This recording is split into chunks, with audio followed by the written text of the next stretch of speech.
Olá, sejam bem-vindos e bem-vindas a mais um episódio do StarCast, o podcast apresentado para vocês pelos alunos do terceiro ano de informática, cujo tema é inteligência artificial. E hoje a gente está aqui com a nossa convidada Rosângela, ela que é doutora pela UFPR, mestra pela Universidade de Coimbra e professora efetiva do curso de Direito na UFESA, e trouxemos ela hoje para discutir um lado mais sombrio da inteligência artificial, que são os crimes, né? Os crimes e todos os meios em que o uso das inteligências artificiais podem infringir a lei. Então, primeiramente, queria que você se apresentasse, né, pessoalmente, como é o seu trabalho nos últimos anos na área de direito, como que você se envolveu com esse tema. Ela, né, anteriormente, né, ela é amiga da Jéssica Neiva, né, que foi a primeira convidada do podcast. Ela apresentou uma palestra junto com a Jéssica pra gente, né, sobre justamente esse mesmo tópico. E aí agora eu queria ouvir suas palavras quanto a isso. Olá, Manuel. Eu queria agradecer o convite primeiro, antes de tudo, e dizer que é uma satisfação estar aqui no projeto de alunos para falar de temas tão pertinentes para a sociedade como um todo. Inteligência artificial hoje é realmente um tema que todo mundo precisa se apropriar um pouco mais. Falando um pouquinho da minha trajetória, eu sou professora há mais de 20 anos, vou falar mais de 20 para não ficar tão comprometida na idade, combinado? E eu trabalho ali com direito de personalidade, onde a inteligência artificial tem feito maior impacto, que é o direito de personalidade, a gente pensar como nós somos impactados no nosso dia, porque a nossa imagem vai ser modificada por uma inteligência artificial, porque a nossa voz pode ser modificada, porque os nossos dados, seja uma conta bancária, seja um CPF, isso tudo pode ser apropriado pela utilização da inteligência artificial. Então, nos últimos anos, eu venho me dedicando a pesquisar novas tecnologias, personalidade e direito à saúde, que é onde impacta também, a gente acha que não, mas impacta diretamente nesse direito. Então, vamos falar um pouquinho sobre isso hoje.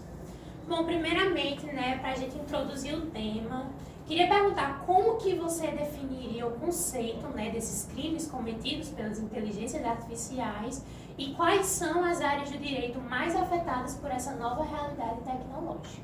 A primeira coisa que a gente precisa desmistificar é que a inteligência artificial comete crimes. Então, são duas coisas diferentes na nossa vida. A gente pode cometer delitos ou ilícitos utilizando da ferramenta da inteligência artificial. Mas atualmente no Brasil, porque a gente não deu personalidade a ela, ela não é uma pessoa, a gente tem que entender isso, ela não é uma pessoa. Ela sozinha não consegue cometer nenhum delito, nenhuma infração, nenhum crime, se a gente usasse o termo lato mais popular para crime. Então, a primeira coisa que a gente vai entender, quem comete é quem está por trás disso, e não, então quem comete é a pessoa, e não a inteligência sozinha. Ela consegue aí sozinha? Não, ela não consegue sozinha.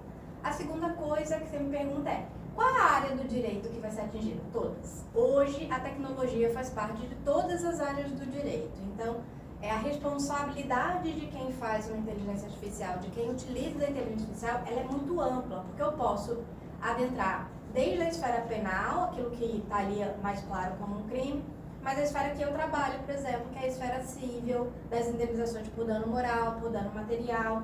A gente pode ter crimes tributários praticados por inteligência artificial, a gente pode ter crimes administrativos praticados por inteligência artificial. Então, no geral, eu poderia dizer assim, todas as áreas do direito são afetadas. Quais que a gente tem mais demandas? A área penal e a área civil. Essas duas são as que a gente tem mais demandas.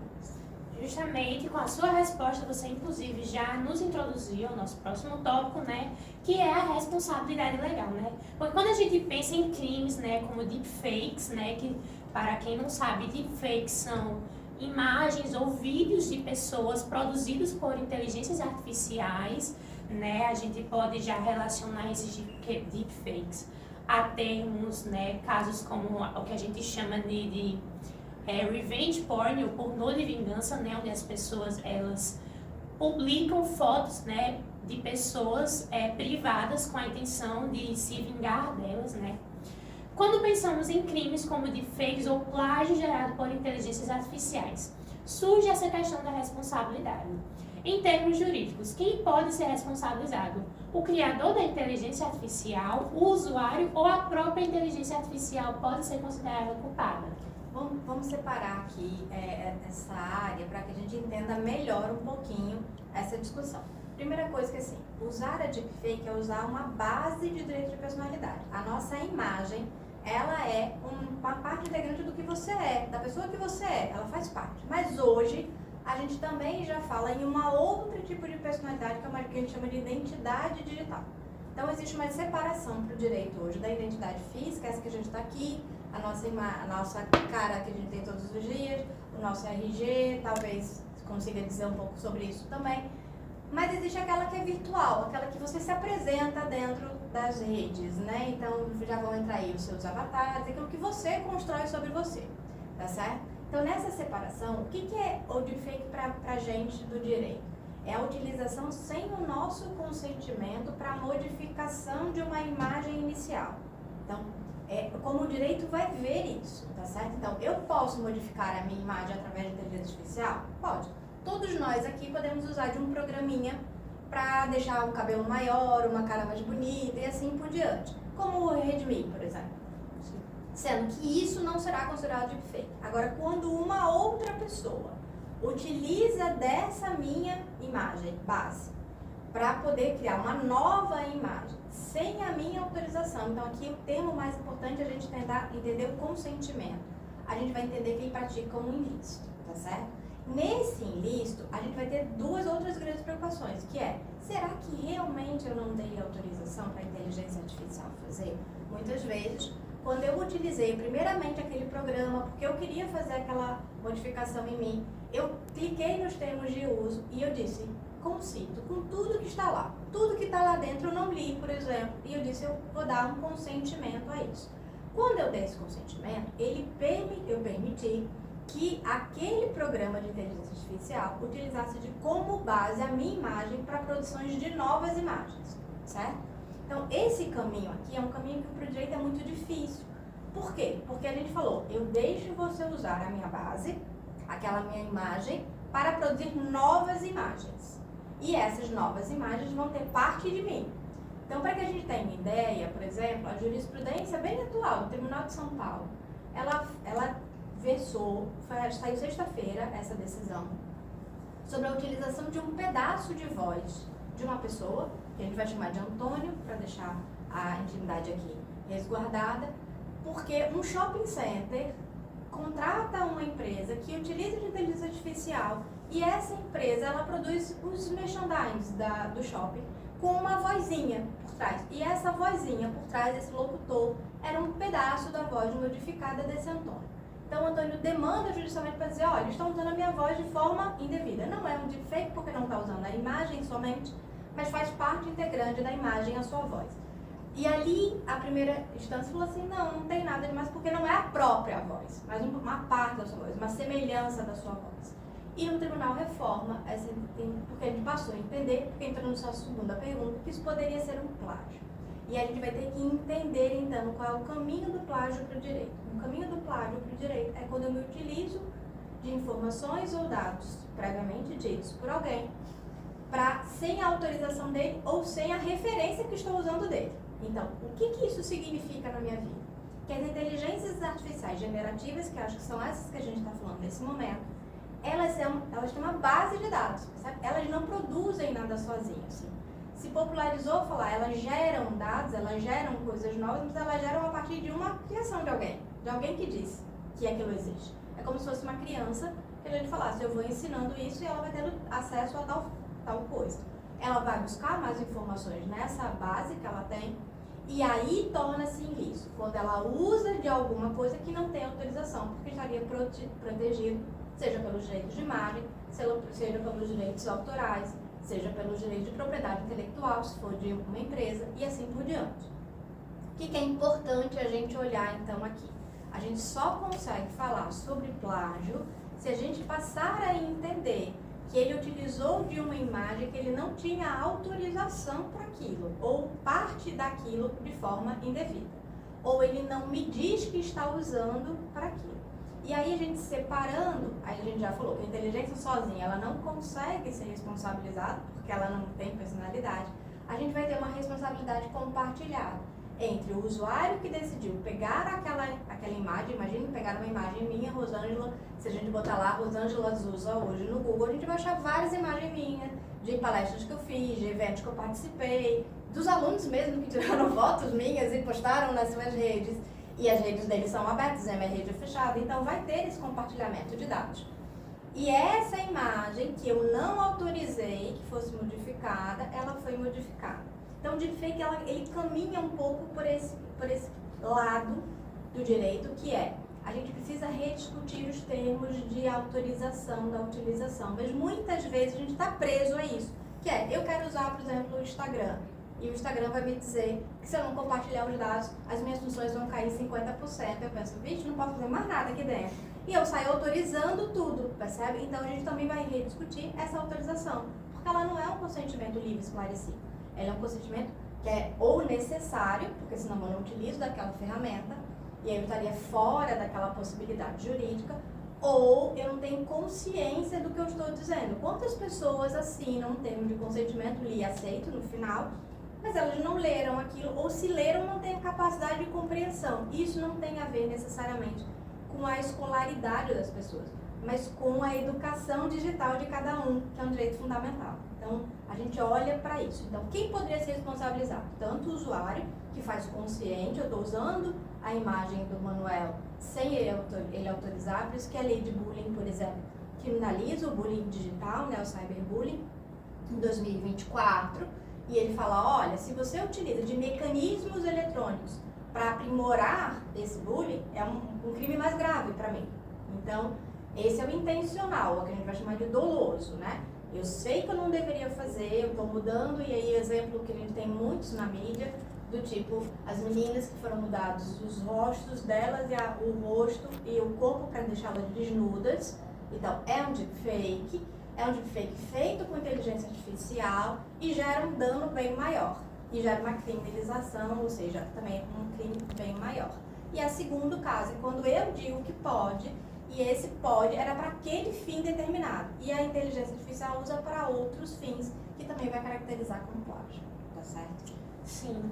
Inclusive, né, tem até outras questões envolvendo isso, que são justamente deepfakes, que foram utilizados para recriar imagens de pessoas que já faleceram, e as famílias vieram a pedir justiça, né, e tudo mais também.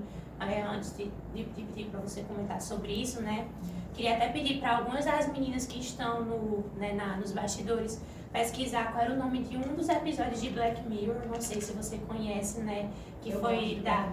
Pois é, que foi até da temporada mais recente, acredito que lançou, que foi justamente sobre uma garota que ela aceitava os termos, né, de um aplicativo sem ler, e aí de repente estavam fazendo uma série sobre a vida dela, sem ela saber, estavam publicando numa plataforma de streaming, estavam todo mundo assistindo a vida dela, e ela sem saber. E aí quando ela vai lá contestar, ela diz aqui, diz que você assinou. Então assim, eu achei que foi um episódio que realmente é um daqueles episódios de Black Mirror que assusta muita gente, porque quantas vezes a gente não vai no jogo, no aplicativo e tá lá, a gente desce e tudo aperta, aceitar todos os cookies, aceitar os termos. A gente faz isso, eu como uma pessoa, né, que já sou envolvida tipo assim, com a internet há muito tempo, eu fiz muito isso. E aí, quando a gente, né, cria essa consciência, a gente fica pensando, qual foi o tipo de coisa que eu aceitei ter consentimento na internet? Esse fato é interessante, porque às vezes a gente vai fazer como uma brincadeira mesmo. Isso. Eu vou usar um exemplo simples. Eu precisava ir para um evento esses dias, eu vou palestrar num evento fora do estado, e eu vi que as minhas fotos profissionais estavam muito antigas e eu não estava com tempo de parar para fazer fotos ou me arrumar e alguma coisa desse tipo, para não parecer muito descabelada. Eu fui lá no Redmi e fiz, e eu dava aula nesse dia de tarde, e eu coloquei as 4 fotos para os meus alunos, eles trabalham personalidade e tecnologia nessa disciplina, e os meus alunos ficaram na dúvida qual era feita por inteligência artificial e qual não era. O que era importante nesse exemplo aí? Eu precisava com urgência, eu mandei para o lugar que eu precisava mandar, E naquele momento, eu aceitei alguns termos de uso, né? Eu tirei alguns e deixei alguns por consciência, porque eu também estudo sobre isso, mas nem todo mundo vai ler. E aí um colega me falou assim, ô Rosângela, você tá tão bonita, nananã. Eu falei, não, mas foi IA. Tipo assim, não era eu essa maquiagem, não era meu esse cabelo. E ele falou assim, e você aceitou tudo? Eu falei, não, aparecendo no OnlyFans eu tô mais tranquila. Porque a gente perde essa noção de aonde está. Porque, por exemplo, se a gente pensar na Meta, a Meta ela tem uma base de produtos que vão poder trabalhar. Então, quando o Instagram diz, eu queria a sua autorização para que você treinasse a inteligência artificial da Meta, para que o serviço fique melhor para você, a gente também vai induzir ao erro muitas vezes, percebe? Porque eu falo, nossa, eu queria mesmo o Instagram melhor, eu queria poder utilizar mais de filtros, eu queria poder utilizar de outras coisas que vão impactar em outro assunto que a gente pode conversar em outro momento, que é o direito de imagem, que a gente mudou muito o direito de imagem na sociedade por causa das inteligências artificiais. Mas você não consegue ter noção do que você está aceitando. Você acredita que vai ficar dentro daquela sua página, dentro do Instagram, quando na verdade aquilo está indo para uma base de dados que podem ser utilizados para outras finalidades.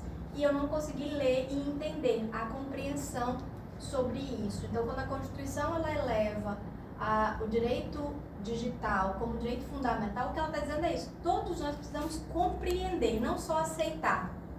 Porque muitas vezes a gente não tem essa consciência do que a gente está aceitando. Eu também aceitei várias coisas do tipo que, pensando bem, qualquer hora eu acho meu rosto no outro corpo. Porque não tinha essa consciência também, né?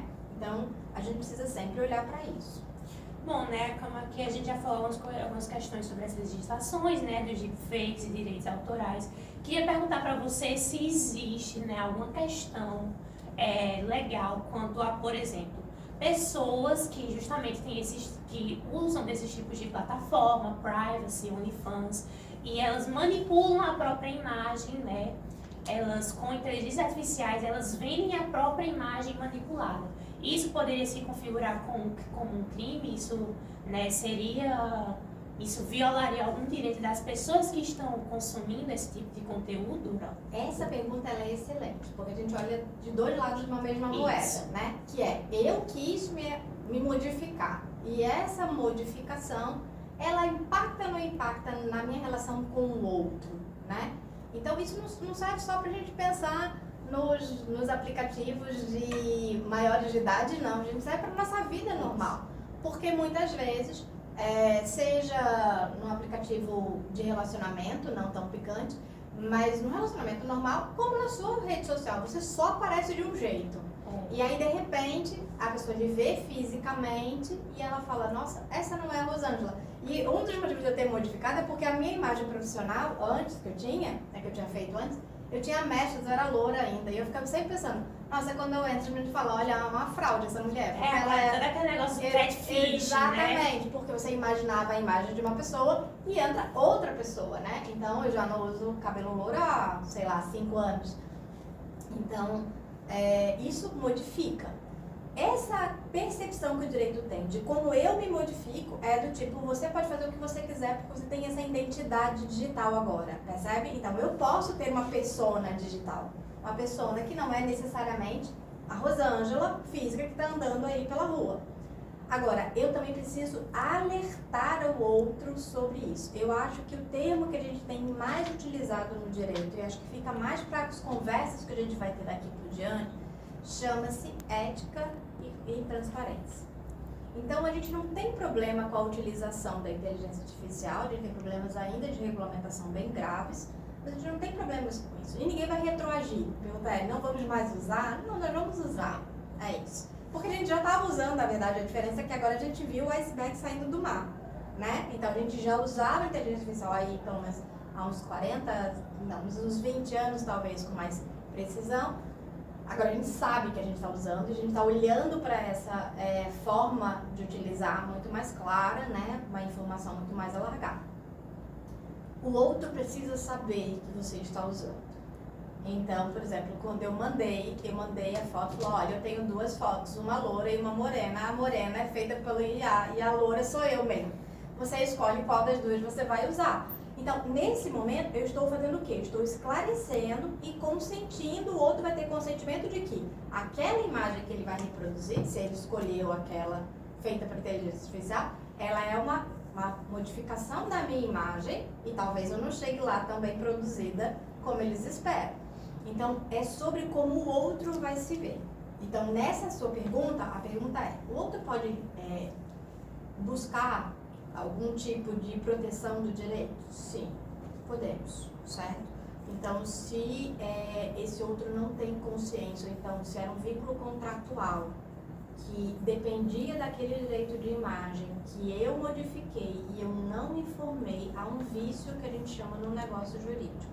Eu estava contratando a Rosângela loura, com 1,80 m, e chega a Rosângela morena de 1,60 m, né? Então, nesse momento, será que para a sua publicidade, por exemplo, você precisava de uma pessoa loura de 1,80 m ou precisava de uma pessoa morena de 1,60 m? Então, esse falso que aparece aí nessa informação, ela pode sim ter responsabilidade. E eu também acho que é uma grande questão, né? Porque ao longo dos anos a gente sempre lidou com os filtros do Snapchat, do Instagram, isso sempre foi o que foi discutido, muitos movimentos, movimento sem filtro e tudo mais. Sendo que filtros são coisas muito óbvias de a gente perceber, né, e tudo mais. As inteligências que foram desenvolvidas agora, mais recentemente, nos dá a possibilidade de nos modificar sem o outro perceber. Porque os filtros, como eu falei, são muito óbvios de perceber. Mas as inteligências artificiais, elas tornam essas mudanças praticamente imperceptíveis se a pessoa não te conhecer pessoalmente. Então, eu acho que esse, né, é o grande perigo e a grande questão. Bom, agora vamos para um tópico que eu estava muito ansioso, né, para falar sobre, que é sobre a questão da privacidade e proteção de dados, né? Muitas inteligências artificiais são alimentadas por grande quantidade de dados pessoais. Como os crimes relacionados à privacidade estão sendo tratados no contexto das IAs e se o uso indevido de dados por IAs pode ser considerado um crime. E eu gostaria até de relembrar, né, um caso que não exatamente foi de IA, né, mas que envolve, né, que você mencionou naquela palestra, que foi o Cambridge Analytica. Eu achei esse caso, assim, muito... Depois daquela palestra, né, eu pesquisei e tudo mais, eu achei super interessante. E eu vi, né, como muitas vezes nossos dados estão sendo jogados aí, estão sendo usados pela internet, por empresas grandes, por organizações que a gente não faz nem ideia. Isso é muito legal da gente começar a refletir com mais cuidado, porque primeiro assim, a gente não associava até uma década atrás, mais ou menos, ou 2 décadas atrás, que nós éramos para além da nossa imagem, do nosso nome, da nossa honra. Então ali o direito de personalidade estava. E com esse avançar da tecnologia para a coleta de dados, a gente percebeu que a gente também é o nosso RG, a nossa raça, a nossa posição política, a nossa posição religiosa, tudo isso faz parte integrante de nós. Então a gente tem uma nova gama que a gente vai chamar de direito da personalidade, que a LGPD muito bem trouxe pra gente em 2018, a Lei Geral de Proteção de Dados, para falar, olha, eu protejo tudo. O problema é ter a consciência dessa proteção do tudo, que é a minha privacidade, ela é parte integrante do meu direito de personalidade, daquilo que eu sou, e nem sempre eu consigo perceber que eu estou deixando ela escapar para uma janela, que é, eu estou dando o dado do meu endereço, eu estou dizendo qual é o meu posicionamento político, eu estou dizendo qual é o meu posicionamento religioso, isso é parte de mim. Isso daí só deve ser compartilhado com aqueles que eu decido, por isso que a gente chama de privacidade. É parte privativa de alguém, né? Então, não é para todo mundo, é para aquele que eu quero. Se eu quero passar uma mensagem para o Manuel, dizendo, Manuel, estou pensando em abrir uma igreja, como é que a gente poderia fazer isso, porque a minha dogmática é essa. Eu estou dividindo com você e não com o mundo. Agora, quando eu utilizo de um sistema de transmissão de dados, eu posso colocar isso em xeque. Porque eu achava que só nós dois estávamos vendo, mas está numa base de dados que pode ser utilizada de forma maior. Então, como é que o direito vem vendo isso? A privacidade é uma coisa muito importante do direito na última década. Tanto que a gente vai elegendo várias leis para proteger isso, seja o Marco Civil, seja o próprio Código Civil, a própria Constituição Federal e, mais assim, claramente, a Lei Geral de Proteção de Dados em 2018, com a entrada em vigor 2 anos depois. E aí a gente passou a entender que quando você utiliza de qualquer dado meu, que vai atingir a minha privacidade, sem o meu consentimento livre e esclarecido, você pode responder por isso. Então, quem vai responder? Toda uma cadeia de pessoas que estão envolvidas nesse momento. Desde aquele que utilizou mesmo, desde aquele que armazenou e não teve cuidado no armazenamento, porque se nos termos de uso eu estou dizendo que é para você, não é para todo mundo, então você não pode utilizar como um instrumento monetário, não pode vender, como se a gente voltar ao exemplo da Cambridge Analytica, né? Que ele usava como fins monetários. E eu não posso deixar de ter segurança, que é um dos princípios da LGPD. Então, tem que ter cuidado com o tal dos vazamentos dos dados. A gente teve agora um vazamento de dados enorme, por exemplo, da Shopee, que saiu, né? Então, quantos dados bancários, quantos perfis de meu como consumidora, né? O que eu gosto, o que eu não gosto, tudo isso impacta. Não, olha, inclusive, eu tenho meu e-mail, né? Desde 2014. 2014 eu tinha o quê? 7 anos. Senhor da glória. Pois é, porque eu criei um Facebook para jogar Dragon City. Foi por causa disso que eu criei o Gmail. E assim, logicamente, né, uma pessoa criança na internet é um grande perigo, eu reconheço isso, né, me meti em muita coisa. E me surpreendeu que demorou tanto tempo para acontecer o que aconteceu comigo esse ano, que foi. Ao longo de uns 5, 6 meses, todas as minhas plataformas foram hackeadas, mas elas não foram hackeadas de uma vez. Primeiro foi hackeada uma, depois foi hackeada outra, depois foi hackeada outra. Eu sei que eventualmente eu tive que mudar a senha de tudo, mas não foi de uma vez. Foi uma coisa de cada vez. Primeiro foi meu Instagram, depois foi a minha Steam, que é de jogo, depois foi meu Facebook, depois foi o meu tarará. E tudo isso meu estava sendo hackeado até eu perder o acesso da minha conta do Google, porque aparentemente minha conta do Google estava fazendo coisas que não podia, e eu não sabia o que era. Tanto que até as meninas sabem, porque eu precisava enviar um trabalho e eu não podia, porque eu não estava podendo acessar meu Google, fiquei desesperada.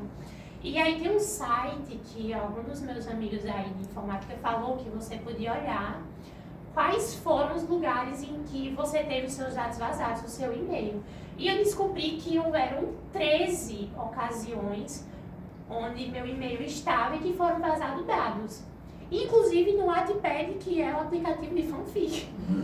Então eu fiquei assim, meu Deus do céu, que foi isso que eu fiz? Então assim, logicamente hoje eu alterei tudo, eu fiz todas as medidas de segurança agora necessárias para evitar que isso acontecesse de novo. Mas foi uma coisa que me deixou muito assustada. E a gente percebeu que mesmo com a sua preocupação de fazer todas as medidas de segurança, sim, mudar todas as senhas, botar uma senha forte, deixar em 2 tipos de atualizações e afins, ainda assim, ainda há uma possibilidade de vazamento. Por isso que a gente precisa manter a responsabilidade das pessoas que estão ali, armazenando os dados, coletando os dados, distribuindo os dados, bem como daqueles que desenvolvem a própria inteligência artificial, porque ela pode ser desenvolvida para uma finalidade que é antiética. Bom, vamos para os últimos tópicos, né? Bom, países como os Estados Unidos e a União Europeia estão adotando diferentes abordagens regulatórias em relação ao uso de IA. Né?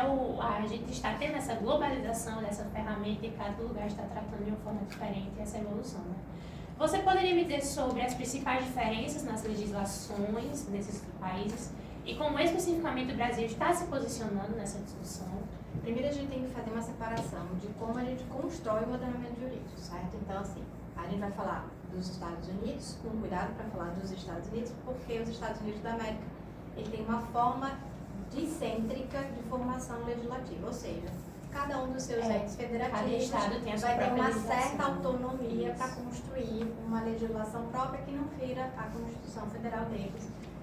Isso vai fazer com que eu tenha pesos e medidas diferentes, certo? Então, sempre quando os meus alunos falam, vamos falar dos Estados Unidos, eu já faço assim, senhor. É difícil, né? Porque não dá para generalizar. É diferente da gente olhar para a comunidade europeia. Porque a forma de organização da comunidade europeia é muito mais parecida com a nossa brasileira. Tanto que a nossa Lei Geral de Proteção de Dados, ela é mais próxima, e há quem diga que é uma réplica, né, da Lei de Proteção de Dados É Europeia. como se os Estados Unidos fossem vários países dentro de um país só, né? Eles são uma federação ali mais diferente. E na comunidade europeia, o acordo de coletividade da comunidade faz com que eles precisem criar regras mais planas, que a gente chama, né? Regras que vão invadir tudo ao mesmo tempo. Vou então falar para o mais fácil. A comunidade europeia acabou de aprovar, aprovou esse ano, uma lei de regulamentação de inteligência artificial e utilização de dados. Então, foi emblemático para o resto do mundo, porque a grande discussão que a gente tem são sobre as restrições na utilização, no desenvolvimento e afins dessa inteligência. Muito questionada, a lei muito questionada, do tipo, vai criar uma censura, a gente não pode usar o que a gente quer, a gente tem a ferramenta, mas não pode utilizar. Mas por questões de segurança e democracia, eles entenderam, e me parece uma lei muito boa, certo? Que era melhor restringir a possibilidade de que as plataformas fizessem de qualquer jeito. Para que a gente tenha uma ideia, eles acabaram de multar a Google exatamente pela utilização de dados, né, de forma indevida. Então, diante da lei, você não pode usar, por exemplo, para alimentar a sua inteligência artificial, mesmo que tenha o consentimento para certas finalidades. E a Google mesmo meio que ignorou, né? E ele falou, tá bom, você vai ignorar, a gente vai multar você e você fica bloqueado até que você se adeque a isso. Principalmente quando a gente está falando, e vou usar o seu exemplo, de dados sensíveis de crianças e adolescentes, que não têm a consciência muito clara sobre isso, tá certo? Então, a comunidade europeia, estamos nesse patamar. Nos Estados Unidos, é um pouco mais libertário, se a gente olhar tentando fazer um plano e altiplano entre todos os estados, mas também se começa a discutir as restrições. Ainda não as temos de forma clara, mas o poderio econômico dentro dos Estados Unidos para os danos, ou seja, as indenizações são muito mais altas. Quando se fere o direito de privacidade, quando se fere o direito de imagem, sempre a pancada econômica é muito alta. Então, se há um cuidado maior, porque a gente fala entre riscos, né? Riscos no negócio jurídico. Então, mais ou menos, individualmente, eles conseguem ter um controle. No Brasil, como é que a gente anda de forma rápida? Salvo engano, hoje a gente tem 18 projetos de lei de regulamentação de inteligência artificial. Desses 18, a gente avança no sentido de que a gente precisa discutir as restrições, tá certo? E essas restrições precisam ser pensadas de como a gente vai proteger mais, principalmente os mais vulneráveis, aqueles que não têm essa condição de entendimento sobre a utilização da inteligência artificial. Bom, retomando aqui, após um pequeno problema técnico, né? A nossa última pergunta. Para finalizar, né, o que você acredita que o futuro nos reserva em termos de legislações e punições envolvendo crimes de inteligência artificial? E se nós, como uma sociedade, estamos preparados para lidar com a crescente complexidade desse cenário? Então, eu sempre falo que é difícil a gente falar de futuro, certo? Porque a sociedade evolui muito rápido, o direito vai ter que sempre estar buscando acompanhar essa evolução social. Então, é mais ou menos o que o professor Miguel Gales afirma pra gente, né? Fato, valor e norma. Então, os fatos vão mudando, a gente vai valorando isso e depois a gente vai organizando isso normativamente. É muito difícil que a gente consiga antever muito esses problemas, a gente vê e tenta fazer isso, mas com uma dificuldade muito grande. Mas se eu fosse pensar nessas previsões de futuro, seriam previsões que a gente vai olhar sempre para as restrições um pouco maior. Quando eu estou falando de restrições, chama-se regulamentar. A gente precisa entender o sistema e fazer com que toda a sociedade conheça, eu brinco na sala de aula, as 4 linhas do campo do jogo. As regras do jogo precisam ser conhecidas antes do jogo começar e eu preciso saber quais são os limites que eu tenho daquela regra. Hoje a gente não tem esse limite, percebe? A gente está utilizando de forma que pode ultrapassar muito as barreiras. Então, o meu direito fica sobreposto sobre o seu direito, e isso faz com que a gente crie maiores inseguranças jurídicas, do tipo, será que eu vou conseguir dizer que foi uma inteligência artificial que mudou a voz da Rosângela e eu não tive nenhuma participação humana sobre isso? Então, quando a gente começa a compreender quais são os nossos graus de responsabilidade nisso, quando a gente começa a entender como é que o processo é feito, é uma natural a gente começar a criar limites. E esses limites vão parecer muitas vezes restrições. E alguém falar, mas eu queria usar de todo jeito porque eu tenho 42 mil ferramentas à minha mão e eu só posso usar 41, não posso usar essa uma que está faltando. Mas talvez essa uma impacte demais na vida individual de cada um e na vida coletiva dessa sociedade. Qual é a minha maior preocupação? E é por isso que eu acho que é para o caminho que o direito vai ter. A gente vem desaprendendo a ser humano, muitas vezes. Né? Eu gosto muito do machazinho que eu uso na última aula minha de tópicos, que é a inteligência artificial está lendo e está todo mundo olhando para o celular. Então a gente está delegando para um grupo de pessoas, porque não imagina que a inteligência artificial, ela é um robozinho personificado, como é feito às vezes na cabeça de muitas pessoas, né? Ela não é, ela é um grupo de pessoas que está alimentando uma forma produtiva de conhecimento e enviesando muitas vezes esse conhecimento. Então a gente vai deixar na mão, então ele é um instrumento de poder muito grande. E talvez um poder que a gente precise repensar democraticamente. Então, por isso que a gente precisa cada vez conhecer mais o que é possível ser feito. A gente tem que deixar desenvolver, porque ninguém vai dizer aqui que não é uma tecnologia de avanço, é uma tecnologia de avanço da humanidade. Nós todos trabalhamos, talvez, de uma forma mais tranquila, e a gente não está falando do aumento de trabalho que também acarretou na nossa vida, mas assim, de uma forma mais tranquila. Eu sempre uso o exemplo, eu estudei a jurisprudência da STJ, STF em livros que saiu no ano subsequente, porque eu me formei ainda nos anos 2000, início dos anos 2000. Os meus alunos em sala de aula conseguem ter acesso simultâneo a um julgamento. E isso é através da tecnologia. Então a tecnologia realmente ela pode nos ajudar em muitos casos, né? Mas ela não pode se sobrepor àquilo que é mais importante, que é a essência humana. Então a gente precisa pensar na regulamentação. Então como é que eu vejo o futuro regulamentado? E essa regulamentação pode ou não estarmos preparados, porque vai depender de quais são os valores que a gente está colocando para a sociedade. Se o nosso valor é que vale mais 42 mil likes do que um abraço, talvez a gente não esteja preparado. Se os nossos valores eu preciso me preocupar com a pessoa que está aqui do meu lado, e se ela tem ou não likes, isso não faz diferença na minha vida, talvez a gente consiga regulamentar de uma forma mais tranquila. Belamente dito. E eu também acho que isso é muito importante pontuar, porque eu acredito que nós, como uma sociedade, tanto no coletivo digital como no coletivo físico, porque eu acredito que a tecnologia afeta os dois âmbitos, né? Estamos perdendo muito o senso de consequência, né? Estamos perdendo muita capacidade de entender que as nossas ações, elas não nos afetam individualmente. Muitas vezes a utilização dessas tecnologias afetam todo esse coletivo, mas estamos muito focados naquele interesse pessoal, no desejo de utilizar aquela única ferramenta, sem pensar que aquilo pode acabar prejudicando de uma forma muito grave até que seja tarde demais, né? Então, acredito que é muito importante falar sobre isso.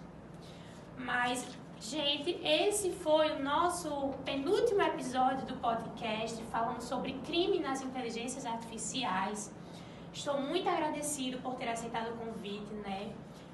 Acredito que foi a melhor escolha, porque eu adorei a nossa conversa. Eu queria trazer mais essa perspectiva, né? Esse tom mais sombrio das inteligências artificiais, mais realista, né? Na verdade, porque eu acredito que é muito necessário a gente falar sobre essas questões que nos incomodam, porque são as que mais fazem a diferença, né? Bom, se você quiser dizer alguma palavra de despedida também, antes de eu encerrar. Eu queria agradecer o convite. Eu acho que iniciativas como essas, elas são muito importantes para a criação da própria norma, do próprio ordenamento jurídico. É quando a gente dialoga, quando a gente divide nossos pensamentos, que a gente vai vendo arestas que a gente precisa parar.